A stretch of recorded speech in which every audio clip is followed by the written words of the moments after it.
Back, Gertie Rude, back again, I'm in a mood. I'm in a Wednesday kind of mood, VTubers. I really am, and I hope you are too. I can't help myself. I'm just brimming over with love and laughter. Something or other, full of BS more like, it's me, isn't it? Yes! Anyway, I found us a bit of a doozy. I thought we could have a little, what one might call titter. Yes! We're going to learn so much, we are. Should we clasp together eagerly and just go forth together? Yes, Suit Star the Marklet discusses her avocados or something like that. For women. Oh no, UN women, sorry. Mind you never know with her, do you? So we just go forward together and get ready for a super fast ride. Yes, it's going to be a white knuckle one, my dears, it is. Yes, a word salad. I hope you haven't eaten. Yes, it's going to be a veritable buffet, Let's go. Advancing gender equality and attempts to eliminate discrimination against women. Oh. But there's still much more work to be done. Right. Beyond the notion of it being a basic human right, yes, there are, of course, huge socioeconomic ramifications as well. Meghan Markle is an actress who... I'm sorry, I've got to stop you there, but you just know that she wrote that for him, don't you? Yeah, I'll come on your show, Mr. Larry, whatever your name is. Is it King? I don't know, I'm not American.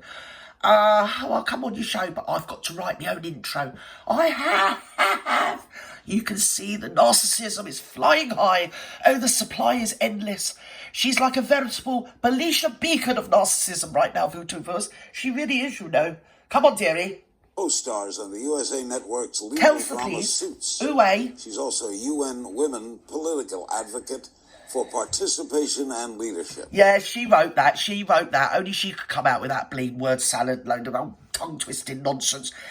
She's a UN summit or other summit that no one gives a fig about or believes. Come on. That group has called for the year 2030 to be the expiration date for gender inequality. Okay. We'll get an update on that effort with Meghan, who joins me in studio. By the way, Meghan is also the founder of the TIG. Oh, here we go. She's put that on as well. For those with a hunger for food, yes, travel, fashion, and yes.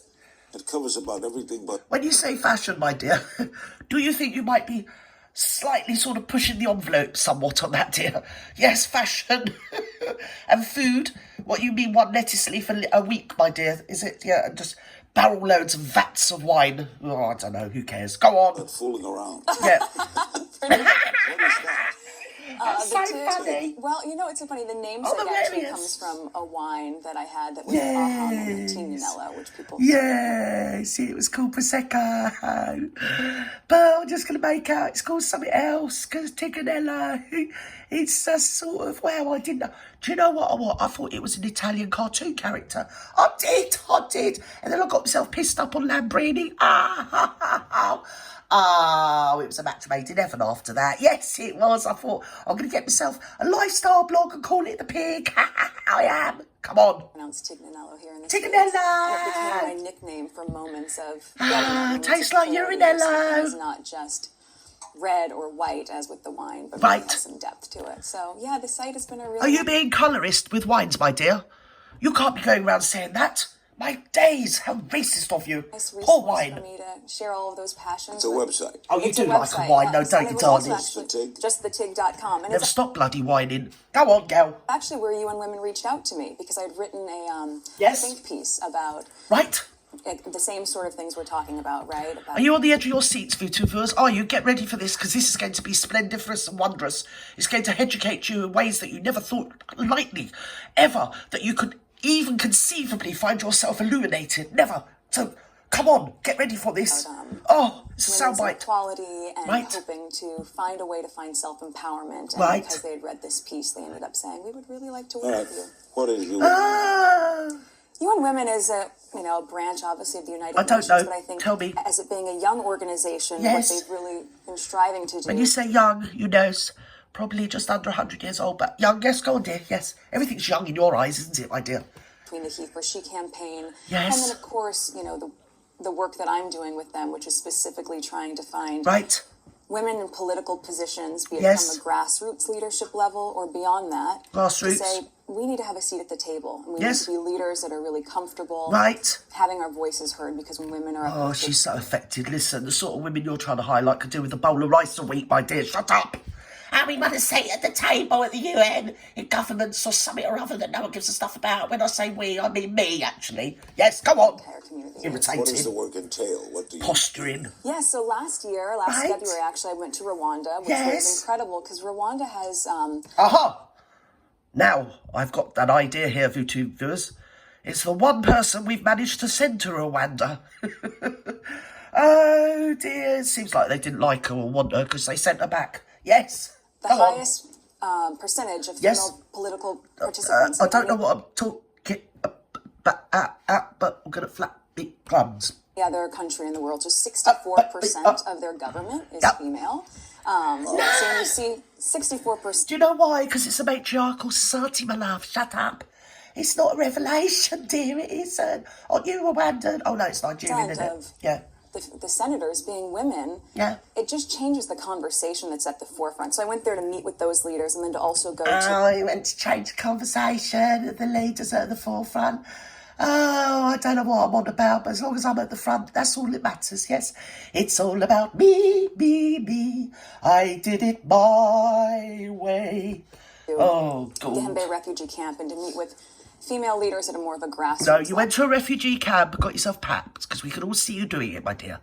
You had the reflection disc, you had the cameraman, you took a load of photos, got back in the Toyota, brand new Toyota high top, and beggared back off to the bleeding, well, airport. Let's just be polite. Yes, you did. Yes, you did, my dear. And then Go take on, love. that information, Yes. use things like this, and use opportunities like I have on the TIG. And you use that opportunity, yes, as a front to meet somebody rich, as you said. I'm going to meet a rich Englishman.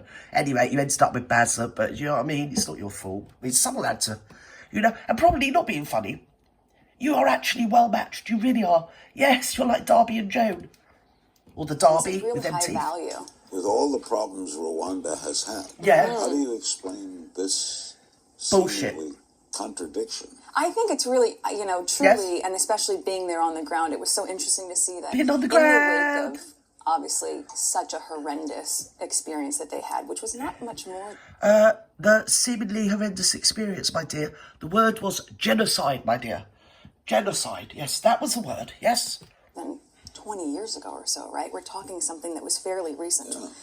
And in that, yes, so many of the men were lost in the genocide, so it gave women an opportunity. Where were they lost? Did they sort of take a wrong turning in the jungle or something? You mean they were killed, my dear? Stop your word salad and talk. Oh, God, irritating. People say I'm irritating. Or to then find some strength to be fair, and I then am. mobilize in a way that was really empowering. And I think that's specifically I bet all those Rwandan people that actually survived the genocide felt really bad after you turned up and got a load of photographs taken with some poor kids. Yes, they did. Weren't they lucky? Oh, dear. Just think, if you'd have gone there before the genocide, well, it probably would have never happened, would it? You could have just floated ethereally across the land, couldn't you? Hither and thither, giving your largesse in your Tiganello or whatever it is. Go on. Come on. A great benchmark for women all over the world. It's a benchmark. Where in this dilemma does the United States stand? I think what's been really interesting, and especially as you see with social media, it all goes beyond something that's just with a state itself, right? So with the U.S. or with any other nation, everything's become a global issue. And so I think with women's empowerment and certainly gender parity, you talk about the Millennium Development Goals, right? Number 3 is gender equality. And I think the U.S. has been so active in speaking out. God, doesn't she talk the biggest amount of twaddle? She's read up a few sound bites and she's just repeating them. She's about as genuine as bleeding I am. In fact, I'm more genuine, but a lot uglier, fatter and older. Mind you, I'm not a lot older than her, the old biddy, am I? No, I'm not. She's handing out tenner ladies for free now, she is. Yes, she is, bless her. Oh, dear, insincere palooza. Come on, love. On, sound bites everywhere. Leaders. And I think especially watching the youth really mobilize and be involved and engaged in that campaign. Oh, my to make sure that men are uplifting women and see the same value in it. It's not just... Why should men uplift women? Why can't men just uplift men? Stop going around the place sticking your nose in people's business. Let people do what they want to do. Mind your own bleeding beeswax. That's what you need to do. Stop going around empowering people. By the way you empower people, you've only got to see Barry's eyes to see they're bleeding dead. I mean, you and what's her name, Jada Stinking Rich. Yes, both your husbands look like zombies, don't they? Yes. The Walking Dead. We're going to go around uplifting women and empowering something or other. No one gives stuff back here. Let me write something on a banana. Stupid mayor. Go on. Women's fight for women. It's a people's fight. It's not. Right? It's about you, Mark Clitt. Don't fib. Yeah, where's the worst area? There. What country would be the worst area? Well, I guess why would... Yes, let's see it. It's going to be really fascinating. Yes, Saudi Arabia or the... Yes. Well, I mean, I think that it's all relative to where we're talking about what's challenging when you ask a question like... Are you going to go over to Saudi Arabia and talk to the men over there about empowering women and raising them up? Yes, so they can be equal, if not more equal. Yeah. Are you going to? I dare you to, dear. Or maybe China. Oh, there's another one. What about Iran? Why don't you pop across to Iran and give them some of your word salad, my dear? I'm sure they'd love it. That is that you have to take into account the cultural context. Right, take into account. So when you're looking at places that have a dual legislation and a legal system that's looking at, yes, the government, but also a religious law, there are certain standards that are quite different. Yes. So you see the worst is challenging because I don't want to put that judgment on some things that certain Why don't you pop over to Gaza and the West Bank and talk to them about the way they subjugate their women? Honestly, I'd sponsor you. I would. Well, I'll give you a couple of quid. Let's have it right. Yeah, I'll give you a couple of quid and a currant bun and you'll be sorted. Comfortable with, but in terms of women feeling certainly disabled to have the same rights, Saudi Arabia would be a strong one to mention. Yeah, no, that isn't what you said. No, don't mention it, dear. You've got to walk the walk, apart from just sat around spouting off and waffling the waffle. I'm fed up with this already, I can't. It's making me feel quite queasy. Oh, I'm going to change the world, I am, me and Barry. Well, me, basically. Yes, his money's going to, uphold me, changing the world, yes, one little lecture at a time, one glorious interview, one marvellous marketing expedition, one pap shot. Oh, it's all about me. And at the end of it, I know, I feel it in my bones, I just know I'm going to be president of the known universe. I really am. Vote for me, vote for the Mark Clitt. Men in the world. Yeah, what about the men? Live longer. Yes. Yes.